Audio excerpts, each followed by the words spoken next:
DSLR लिए, उसको cell करे, उसके बाद वहाँ से प्रॉफिट थोड़ा अच्छा आने लगा। हमारा पहला इन्वेस्टमेंट लगभग था 15,000। 15,000 से हम लोग बिज़नेस स्टार्ट किए थे। लगभग अल्हम्दुलिल्लाह इतना सारा है। काफ़ी अच्छे मॉडल है जिसकी वैल्यू 2 लाख 2.5 लाख रुपए भी कैमरे की है हमारे पास।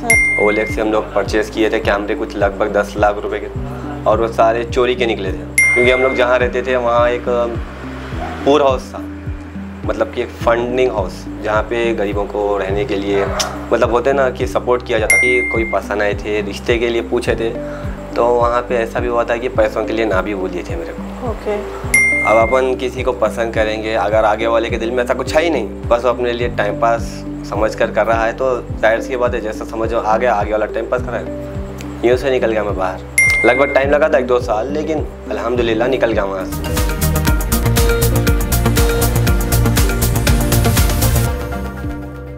खुदी को कर बुलंद इतना कि हर तकदीर से पहले खुदा बंदे से खुद पूछे, बता तेरी रजा क्या है। जी हाँ नाज़रीन, कोई भी कारोबार शुरू करने के लिए पैसा महज दरकार नहीं है, बल्कि इंसान की हिम्मत। और अगर इंसान के पास हिम्मत हो तो हौसला खुद ब खुद दस्तक देता है। और इसकी वाज़ेह मिसाल आज हमें MI किंग के पास देखने को मिली, जहां पे कुछ नौजवानों ने महज एक कैमरे से अपना एक बड़ा कारोबार शुरू कर दिया। आप मेरे पीछे जो कैमरास देख रहे हैं, वो वही दुकान है जिस दुकान को एक कैमरा से शुरू किया गया था। और आज जिन्होंने इस कारनामे को अंजाम दिया है, उन्हीं से डायरेक्टली हम बातचीत करेंगे और जानेंगे कि किस तरह से उन्होंने इस काम को इस अंजाम तक पहुंचाया। सबसे पहले बेहद शुक्रिया करते हैं आपका, और जानना चाहेंगे आपका नाम और किस तरह से आपने इस शॉप की शुरुआत की। जी, मेरा नाम मोहम्मद वसीम है, और हम लोग ये बिज़नेस स्टार्ट करके लगभग 5 साल हो चुके हैं इसके लिए।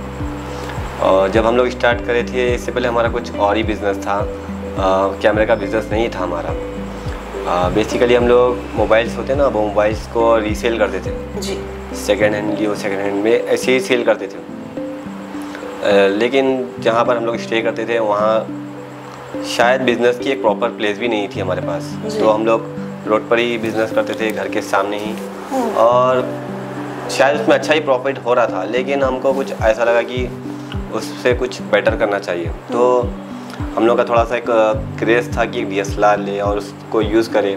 फ़ोटोग्राफी में इंटरेस्टेड ज़्यादा थे हम लोग, तो ऐसे ही हमारे भाई ने बोला, तो एक बार कैमरा ले लिया हम लोग, तो अपने शौक के लिए। हाँ, अपने शौक के लिए। फिर कुछ वक्त 1 साल यूज़ करे, फिर उसको रीसेल करे, तो हम लोग को लगा कि इसमें काफ़ी अच्छा प्रॉफिट भी गेन हो रहा है अपने। तो हम लोग वहाँ से बिज़नेस में इन्वॉल्व हो गए और बिज़नेस को स्टार्ट कर दिए।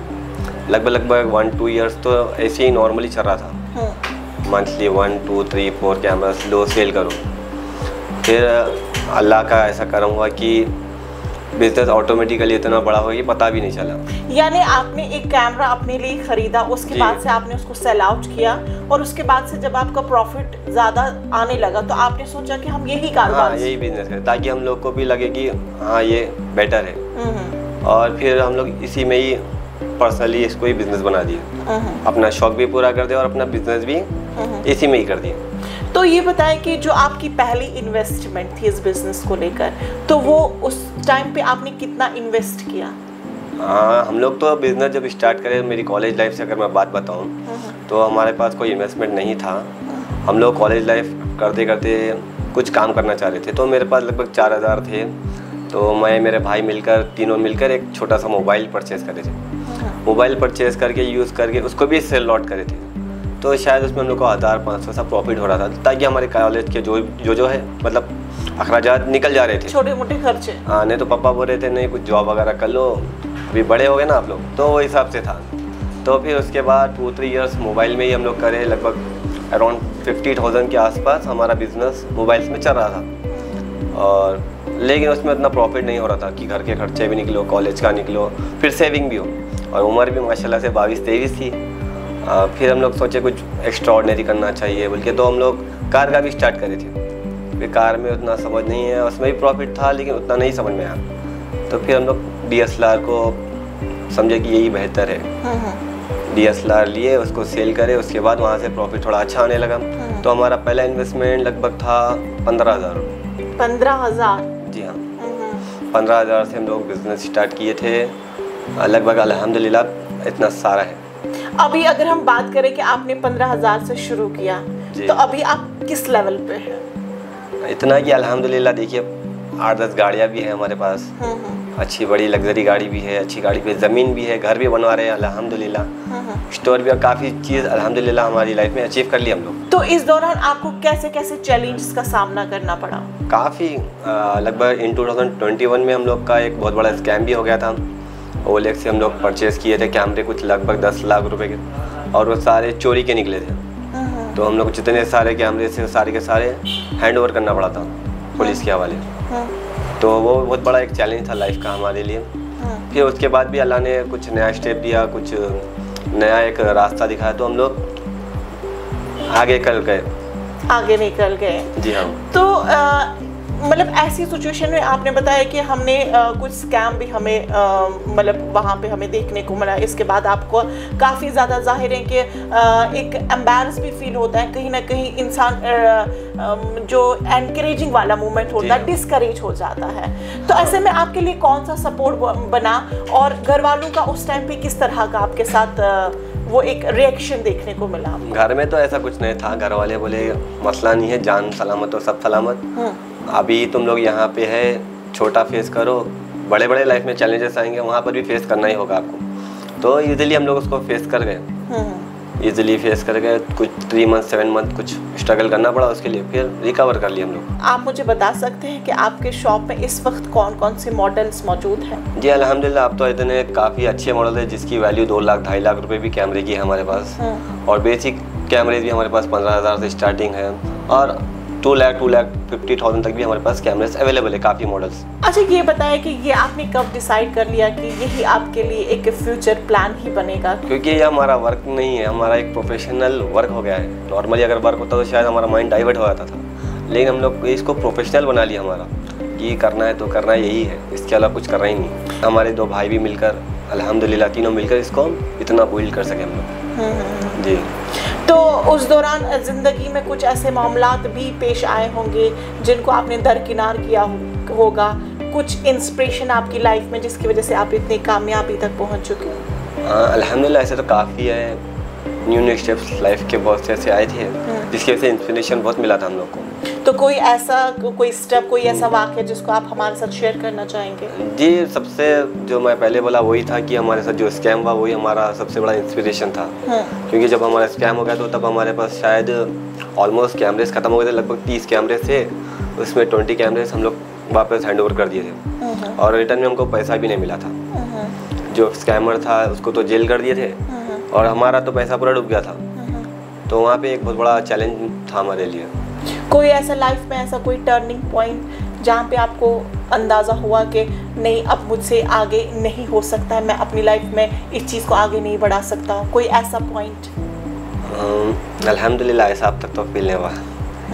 स्टार्टिंग से हम लोग ऐसे थे कि पहले तो हम लोग चाह रहे थे कि कुछ यूट्यूबर वगैरह बनना, इसीलिए तो हम लोग कैमरा लिए थे कि यूट्यूब पे कुछ अपना करियर बनाएंगे। लेकिन यूट्यूब पे करते वक्त तो हमारी कुछ अर्निंग नहीं थी, तो इस वजह से पापा को ताने मिलने लगे थे कि रिश्तेदार के कुछ करते नहीं लड़के, काफ़ी सारे ताने मिले थे। पापा एक दिन ऐसे हमारा यूट्यूब बंद करवा दिए थे, लेकिन वहाँ पे भी हमारा अल्हम्दुलिल्लाह काफ़ी अच्छा रिस्पॉन्स था, काफ़ी अच्छे फॉलोअर्स भी आ गए थे, लेकिन वो छोड़ना पड़ा था। सिर्फ आपकी लाइफ में कुछ ऐसा पॉइंट आया था, कुछ ऐसा मोड़ आया था जब आप पूरी तरह से बिखर चुके थे और अपने कारोबार की तरफ भी कुछ खास तवज्जो नहीं दे रहे थे, जब आपको उस मोड़ पे लगा था कि नहीं, बस ये मेरी लाइफ का एक आखिरी पल है जहाँ पे मैं इस बिज़नेस को आगे नहीं चला पाऊँगा? बेसिकली देखा तो मेरा ही नहीं, हर किसी का एक तो एक टर्निंग पॉइंट आता, और एक ऐसा दिन ज़रूर आता कि उसको एम्बेरस हो भी होता है और एक अंदर से गिल्टी भी फील होता है। तो ऐसे भी दिन आए थे हमारे लाइफ में, मेरे ही नहीं, मैं समझता मेरी फैमिली के पूरों के लिए आया था।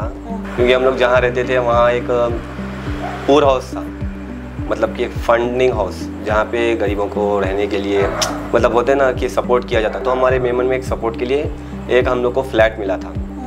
तो वहाँ पे हमारा सबसे बड़ा एक वो था चैलेंज कि यहाँ से हम लोग निकलना। तो हमारा क्रेज़ 2016 में ही था हमारा कि यहाँ से हम लोग कैसे ना कैसे यहाँ से बाहर हो जाना, क्योंकि वो देखा जाए तो हेल्प का हाउस था। तो वहाँ पे ऐसा भी था मेरी लाइफ में कि कोई पसंद आए थे, रिश्ते के लिए पूछे थे, तो वहाँ पे ऐसा भी हुआ था कि पैसों के लिए ना भी बोलिए थे मेरे को। ओके। काफ़ी, अब सबकी लाइफ में तो आता ही, कोई ना कोई पसंद किसी को ना किसी को आता। डेफिनेटली। तो अब देखा जाए तो ऑलमोस्ट 99% ऐसा होता ही है कि किसी का तो दिल टूटता ही है। बिल्कुल। तो ऐसा ही मेरे साथ भी हुआ था। तो फिर आप उस मुश्किल फेज से कैसे बाहर आए? अल्हम्दुलिल्लाह आसान था मेरे लिए, क्योंकि देखिए अब अपन किसी को पसंद करेंगे, अगर आगे वाले के दिल में ऐसा कुछ है ही नहीं, बस वो अपने लिए टाइम पास समझ कर रहा है, तो जाहिर सी बात है जैसा समझ आ गया आगे वाला टाइम पास कर रहा है, यूँ से निकल गया मैं बाहर। लगभग टाइम लगा था 1-2 साल, लेकिन अल्हम्दुलिल्लाह निकल गया वहाँ से। तो आप मुझे बता सकते हैं कि आप आज के जो यूथ हैं, जी जी, जिनके पास हुनर होता है, जिनके पास पैसा होता है, लेकिन फिर भी वो अपने माँ बाप के पैसों पे ही पलना चाहते हैं, वो आप अपनी लाइफ में आगे नहीं बढ़ना चाहते, उनके लिए कोई ख़ास पैगाम? यही पैगाम दूंगा मैं कि जो लड़की का चक्कर होता है तो दूरी रही, शादी वादी के चक्कर में मत जाइए, जब तक कि आप कुछ करना ले, पहले कुछ कमाएं, घर वर बनाएं, उसके बाद शादी के ऊपर फोकस करें तो इंशाल्लाह लाइफ बेटर रहेगी। जिस तरह से हम देखते हैं कि हैदराबाद के जो लोग होते हैं काफ़ी ज़्यादा आराम पसंदीदा लोग होते हैं, ठीक है, तो ऐसे लोगों के लिए आपका क्या मैसेज रहेगा कि हमें अपनी लाइफ में किस तरह का स्ट्रगल करना चाहिए? देखिए सबकी लाइफ में कुछ ना कुछ नए नए ऑप्शंस होते हैं, कोई बिजनेस फील्ड का रहता, कोई जॉब के, माइंड फोकस किसका कहाँ पर है वही कर सकता। अब कोई किसी का माइंड सेट रहता कि जॉब करेंगे, कोई माइंड सेट रहता कि बिज़नेस करेंगे।